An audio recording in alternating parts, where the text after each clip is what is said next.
un petit tacle bien senti. En juin dernier, Laetitia Hallyday est parvenue à trouver un accord avec Laura Smet et David Hallyday dans la bataille à propos de l'héritage de Johnny, qui les opposait depuis 2 ans. Et si les enfants du chanteur récupéreront leur part demandée, son épouse elle a hérité d'un petit plus, les dettes fiscales. Si y estimons devoir. Sur les chiffres, il y a eu énormément de fantasmes, avait-elle déclaré en juillet dernier à Paris Match.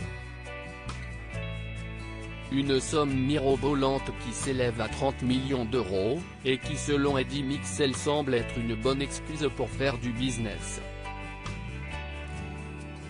Ça me gêne, je préfère ne pas en parler, a ainsi confié le chanteur dans les colonnes de Paris Match, en kiosque jeudi 8 octobre, à propos du disque symphonique de Johnny Hallyday paru l'année dernier, et sorti à l'initiative de Laetitia.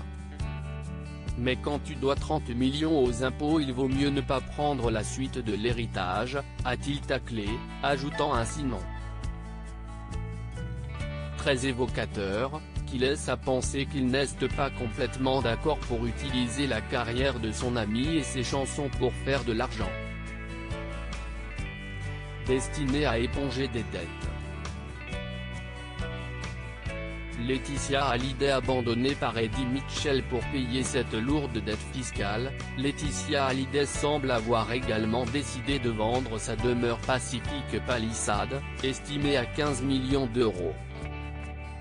En attendant de trouver une demeure plus modeste, la maman de Jade et Joy réside chez des amis, elle qui a célébré en septembre dernier sa nouvelle nationalité et son passeport américain. Une somme de 30 millions d'euros qui s'ajoute aux 1,12 million d'euros qu'elle doit encore à Laura Smet. Toutefois, ce nouveau tacle d'Eddie Mitchell risque une nouvelle fois de l'attrister, elle qui avait déploré l'abandon du chanteur. Eddie faisait partie de nos vies, il était comme un tonton pour mes filles.